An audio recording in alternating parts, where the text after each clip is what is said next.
Hello guys, welcome back to hub of knowledge Mac future making training centre and consultancy services. तो यदि आप अच्छी job ना मिलने के कारण या सर्विस में अच्छा इंक्रीमेंट ना मिलने के कारण करियर में पिछड़ रहे हैं, या फिर दोस्तों आप डिग्री डिप्लोमा करने के बाद किसी कारण बस जॉब नहीं कर पाए हैं, तो आप हमारा training centre hub of knowledge Mac join करें। हमारे यहाँ से इंडस्ट्रियल डॉक्यूमेंटेशन का कोर्स करने के बाद आप अपने करियर में ग्रोथ कर सकते हैं और अपने करियर को रीस्टार्ट कर सकते हैं। हमारे यहाँ से ट्रेनिंग लेने के बाद कैंडिडेट का आईक्यू लेवल इंक्रीज हो जाता है और कॉन्फिडेंस बिल्डअप हो जाता है, क्योंकि सभी ट्रेनिंग प्रैक्टिकल व थ्योरेटिकल पढ़ाई जाती हैं और साथ में इंटरव्यू की प्रिपरेशन भी करवाई जाती है। The main objective of hub of knowledge Mac training centre providing training, placement and development of career. दोस्तों, आज हम बात करेंगे फूड फ्रॉड व वैसअप के बारे में। इस वीडियो के थ्रू आपको यह भी पता लगेगा food fraud and VACCP FSSC 22000 and ISO 22000 2018 के स्टैंडर्ड में कौन से क्लोज में कवर किया गया है। फूड फ्रॉड के टाइप्स क्या होते हैं, फूड फ्रॉड को कैसे मिटिगेट किया जाता है, उसका मिटिगेशन प्लान भी आपको समझाऊंगा मैं, क्या क्या पॉइंट होते हैं। वैसअप का SOP समझाऊंगा आपको, standard operating procedure Excel sheet में कैसे बनाना है वैसअप से रिलेटेड। दोस्तों, सबसे पहले समझते हैं वैसअप होता क्या है। VACCP stands for vulnerability assessment and critical control point. It focuses on food fraud and systematic prevention of any potential adulteration of food, whether intentional और not, by identifying the vulnerable points in a supply chain. दोस्तों, VACCP को हिंदी में समझते हैं। वैसअप एक ऐसा तरीका है जिसके द्वारा खाद्य पदार्थ में होने वाली मिलावट को पहचाना जाता है, वह उसे कैसे कंट्रोल करना है ये भी पता चलता है। तो दोस्तों वैसअप एक ऐसा डॉक्यूमेंटेड मेथड है जिसके थ्रू हम फूड फ्रॉड को कंट्रोल कर सकते हैं। फूड फ्रॉड क्या होता है अभी आपको नेक्स्ट स्लाइड में समझाता हूँ। दोस्तों, अब आपको बताते हैं food fraud and VACCP ISO and FSSC 22000 के कौन से क्लोज में कवर होते हैं। According to ISO 22000 2018 clause number 6.1, it related to action to address risk and opportunities. Clause number 8.2 and 8.5 PRPs and hazard control. इसके अलावा FSSC 22000 में कुछ एडिशनल रिक्वायरमेंट दी हुई हैं, जिसमें से food fraud and related to WASAP is the one of the requirement. Now let's discuss about food fraud. Food fraud is the collective term encompassing the intentional substitution, additional, tampering or misrepresentation of product/feed, product/feed ingredients or product/feed packaging, labeling, product information or false or misleading statements made about a product for economic gain that could impact consumer health. Food fraud को हिंदी में समझते हैं। खाद्य उत्पाद की धोखाधड़ी एक ऐसा शब्द है जिसमें जानबूझकर उत्पाद बनाने वाले व बेचने वाले लोग घटिया व सस्ती सामग्री मिला देते हैं अपने फ़ायदे के लिए, जिससे उन्हें अत्यधिक मुनाफा हो। ऐसा मिलावटी उत्पाद इंसानों व पशुओं के स्वास्थ्य के लिए हानिकारक हो सकता है। तो दोस्तों, फूड फ्रॉड मैन्युफैक्चरर के द्वारा या फिर रिटेलर के द्वारा जानबूझ के भी किया जा सकता है और अनजाने में भी हो सकता है। ज़्यादातर फूड फ्रॉड जानबूझ के ही किया जाता है ताकि उनको ज़्यादा से ज़्यादा कमाई हो। इकोनॉमिक गेन का मतलब होता है अपने फ़ायदे के लिए, यानी उनको अपना प्रॉफिट देखना होता है।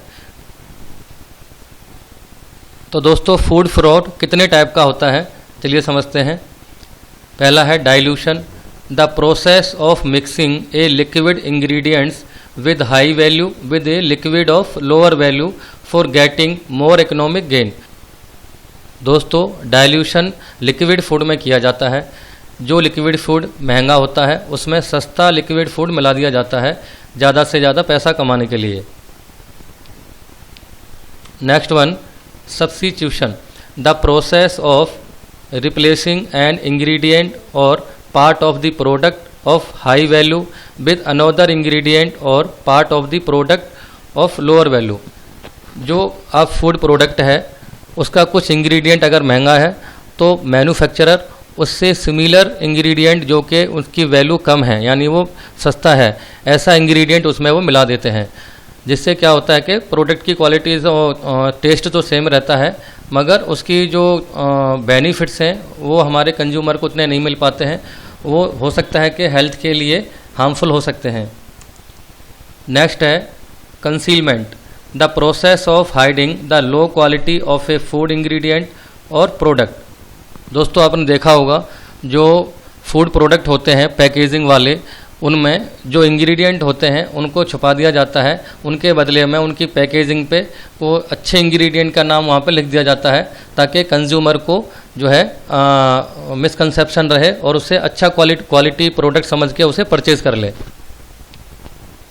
Next one, unapproved enhancements, the process of adding unknown and undeclared material to food product in order to enhance their quality.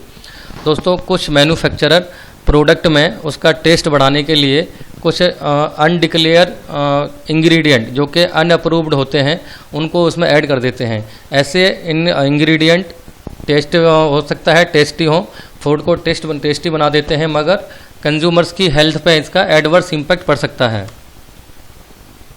Next है counterfeiting, the process of copying the brand name, packaging concept, recipe, processing method of product for economic gain. तो कुछ supplier क्या करते हैं, जो manufacturer होते हैं किसी दूसरे ब्रांड की कॉपी कर लेते हैं, लेवल चिपका देते हैं या उसका मेथड को फॉलो कर लेते हैं और मार्केट में अपने प्रोडक्ट को उसी ब्रांडेड प्रोडक्ट के अकॉर्डिंग बेचते हैं। जितना उनका प्राइस होता है उनका भी प्राइस उतना ही रहता है। ये धोखाधड़ी भी इकोनॉमिक गेन के लिए ही किया जाता है। Next one mislabelling, the process of packaging false claim on packaging for economic gain. कुछ जो रिटेलर होते हैं या मैन्युफैक्चरर होते हैं वो उनकी पैकेजिंग पे लिखते कुछ हैं और उनका प्रैक्टिकली कुछ और ही होता है। जैसे आपके वहाँ पे प्रोडक्ट में कुछ गारंटी वारंटी दिया है या उनका जो एक्सपायरी डेट है उन्होंने कुछ लिखा है मगर प्रोडक्ट हो सकता है कि उससे पहले एक्सपायर हो सकता है या उसका जो क्लेम है कि इतने टाइम पे प्रोडक्ट ख़राब हो जाएगा तो वो आपको रिप्लेस करेंगे या कुछ करेंगे, तो ऐसा प्रैक्टिकली होता नहीं है। ये सिर्फ कंज्यूमर्स को अट्रैक्टिव करने के लिए होते हैं। तो दोस्तों ये जितने भी टाइप्स के फूड फ्रॉड हैं ये जो कंज्यूमर्स होते हैं, बायर्स होते हैं, उनको अट्रैक्टिव करने के लिए मिलाए जाते हैं। और कुछ क्योंकि प्रोडक्ट अगर टेस्ट सेम है और प्रोडक्ट हमारा सस्ता है तो कंज्यूमर या फिर बायर सस्ते प्रोडक्ट को ही परचेज़ करता है, जिससे कि जो मैन्युफैक्चरर या रिटेलर्स होते हैं उनको ज़्यादा इकोनॉमिक गेन होता है। क्योंकि ये जो सस्ते प्रोडक्ट होते हैं फूड प्रोडक्ट इमीडिएटली हमारी हेल्थ पर जो है एडवर्स इम्पैक्ट नहीं डालते हैं, ये स्लो पॉइजन का काम करते हैं।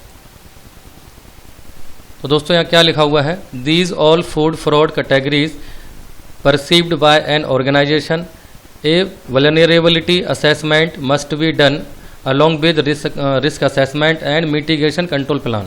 फूड फ्रॉड को कंट्रोल करने के लिए या प्रिवेंट करने के लिए हमें रिस्क असेसमेंट करना पड़ेगा, जिसके थ्रू हम फूड फ्रॉड को डिटेक्ट कर सकें और कंट्रोल कर सकें। Control / prevention method of food fraud. First one, competent person to purchase food ingredients और प्रोडक्ट। दोस्तों फूड इंग्रेडिएंट या फूड प्रोडक्ट को आपको परचेज करवाना है तो स्किल्ड पर्सन होना चाहिए। Second one, material from approved vendor. वो जो कॉम्पिटेंट पर्सन है वो मटेरियल अप्रूव्ड वेंडर से ही लेना चाहिए, वो कस्टमर के द्वारा अप्रूव्ड हो या जितने भी हमारे लॉ हैं या लीगल अथॉरिटीज़ हैं उनके थ्रू अप्रूव्ड होना चाहिए वो वेंडर, और उस मटेरियल के बारे में कॉम्पिटेंट पर्सन को फुल अवेयरनेस होनी चाहिए। Third one, loading and unloading of material under the supervision of trend responsible quality supervisor under CCTV। तो मटेरियल की जो लोडिंग अनलोडिंग भी जो होती है करनी चाहिए फ्रेंड्स, वो भी आपको जो है एक ट्रेंड पर्सन के अंडर में करनी चाहिए और CCTV के सर्विलेंस में करना चाहिए। Fourth, approved certified transporter. जो मटेरियल को आप ट्रांसपोर्ट करोगे जिस व्हीकल के द्वारा ट्रांसपोर्टर के द्वारा, वो भी अप्रूव्ड होना चाहिए कस्टमर से या फिर किसी अलग लीगल अथॉरिटी से। Fifth one, internal testing of raw material. आपके पास कोई भी रॉ मटेरियल आता है या कोई इंग्रेडिएंट आता है फूड का, कोई केमिकल आता है, तो आप उसको इंटरनल लैब में टेस्ट करो ताकि आपको कोई भी वल्नरेबल पॉइंट है वो डिटेक्ट हो जाए। Fifth one, external testing. कुछ टेस्टिंग फैसिलिटी अगर आपके इंटरनल लैब में नहीं है तो आप बाहर से करवा सकते हैं। Seventh, this is the most one, training and education. अपने एम्प्लॉयज़ को ट्रेनिंग दो, फूड फ्रॉड को कैसे डिटेक्ट करना है, कैसे कंट्रोल करना है, तो ये note, control oblique prevention factors will put in place as per the organization need according to nature of product oblique feed। दोस्तों वैसअप जो बनाया जाता है ऑर्गेनाइजेशन में मेथड सेम रहता है, बट इसका जो कंट्रोल पैरामीटर है वो डिफरेंट हो सकते हैं। ये डिपेंड करता है प्रोडक्ट के नेचर के ऊपर कि ऑर्गेनाइजेशन किस टाइप का फूड मैन्युफैक्चरिंग कर रही है या पैकेजिंग प्रोडक्ट बना रही है। तो वैसअप अभी फ़िलहाल मैं आपको वैसअप की एसओपी समझाने वाला हूँ कि वैसअप की एसओपी या आप कह सकते हो फूड फ्रॉड की एसओपी कैसे बनाओगे। अगर कोई इंजीनियर डिग्री या डिप्लोमा करने के बाद स्टार्टिंग में जॉब नहीं कर पाता है तो ऐसा कैंडिडेट हमारे यहाँ से ट्रेनिंग लेने के बाद अपने करियर को रीस्टार्ट कर सकता है, क्योंकि हमारे यहाँ पे सभी ट्रेनिंग प्रैक्टिकल व थ्योरेटिकली पढ़ाई जाती हैं और जॉब की गारंटी भी दी जाती है। फर्दर रिस्क असेसमेंट करना है वैसअप के लिए तो इसी एसओपी का हम रेफरेंस लेंगे। तो ये जो एसओपी हम जो बनाएंगे इस तरीके से निकल के आएगी, जिसमें रिस्क को आइडेंटिफाई किया जाता है, जैसे रिस्क हाई, मीडियम, लो। तो इसको, इस टेबल को, इसका कंप्लीट जो एसओपी है मैं आपको नेक्स्ट वीडियो में समझाऊंगा। जब तक आप मेरी सभी वीडियोस को वॉच करो जो कि ISO 22000 FSSC से रिलेटेड हैं, तो प्लीज़ मेरे चैनल पर जाइए, उन वीडियोस को वॉच करो और सब्सक्राइब करो।